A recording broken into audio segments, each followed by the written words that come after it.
Hello everybody and welcome back to Vagabrothers. Happy New Year. I hope that you are all making progress on your 2019 New Year's goals. And to that end, we are presenting a bit of a different video today because as you may know, my brother Alex and I love traveling by motorcycle, and to do more motorcycle adventures is on our 2019 bucket list goals. So to that end, I recently decided to convert my motorcycle, which is a 2007 Triumph Bonneville, into a much more adventure-ready bike. Now, to do this, I reached out to British Customs. They are an aftermarket company based here in Los Angeles that makes these like really easy to put together kits. They call them weekend kits because they are easy enough to do in a weekend when you have all the right tools.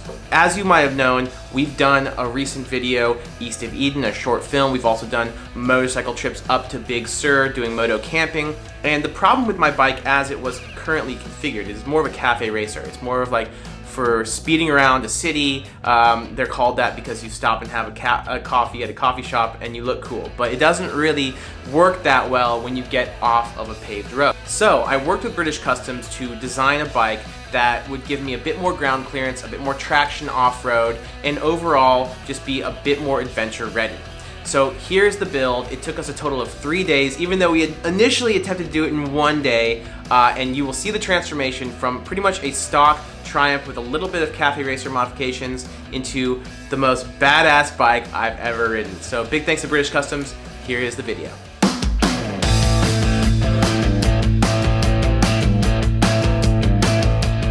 Today what we're going to be working on is doing some cosmetic stuff, such as replacing the seat with a new seat, a new license plate configuration, and some new tail lights, as well as some technical modifications that will give this bike a bit more oomph.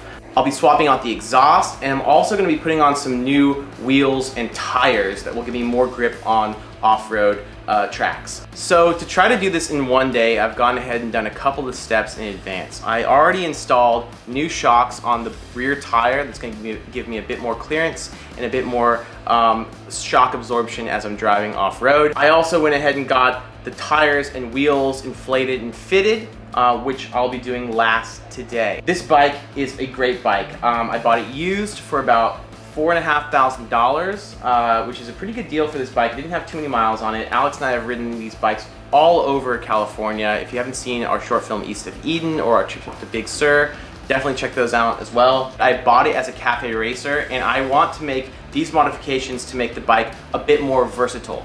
The idea being that I can go up the highway, yes, but also I can take on dirt roads and less paved roads a bit more easily. Also, we'd love to give a big shout out to our friend John for lending us his garage. He builds custom Harley Davidsons. It was also thanks to John that I was able to make a lot of the modifications on my motorcycle as well. So shout out to you, John.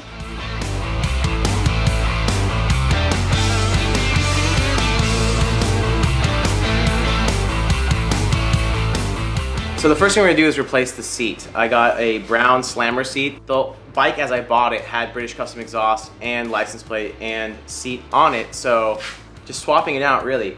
But it's gonna be cool. This is gonna be, I have a black bike, the seat's gonna be brown, and we're gonna have a different setup for the license plate holder. We're gonna put it on the side of the shock.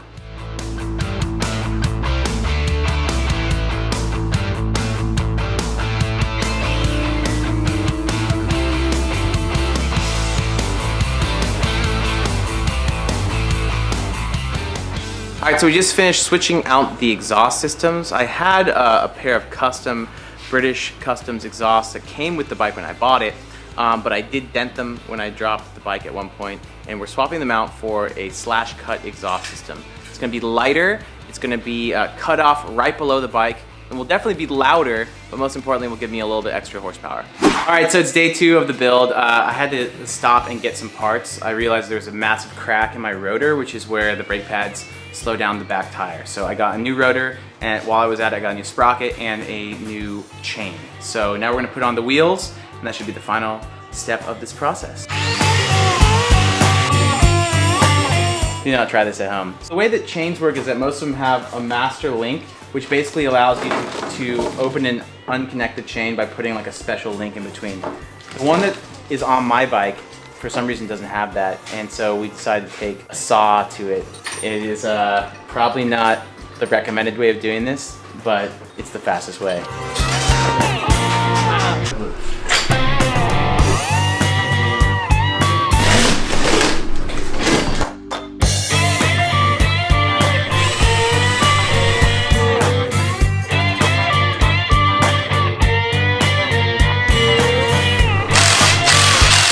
Okay, so we got the last wheel off, we replaced the brake pads, and now what we're gonna do is put on the new brake rotor. This is where the brake pad's attached to slow the bike down. And on the other side of the wheel, we're putting on the sprocket. This connects with the chain. They're brand new, and they also look pretty good. We got black and gold chain with the black sprocket. It's gonna look pretty sick.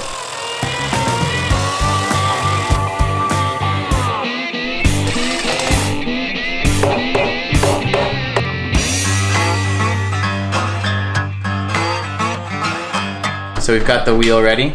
We put on the sprocket, the rotor, the new brake pads, and we threaded in the new chain as well. So now we're just gonna fit the brake pads onto the rotor and then mount the wheel and thread in the chain.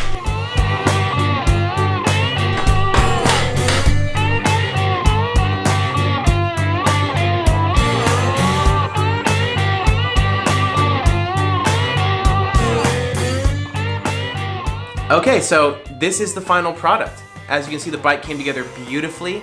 I'm very, very happy, and big thanks again to British Customs for helping me design the bike and for flowing me a couple of those parts. If you guys want to know exactly which parts I use in this build, there are links down below in the info box. So as always, stay curious, keep exploring, and we'll see you guys on the road. Hopefully on 2 wheels.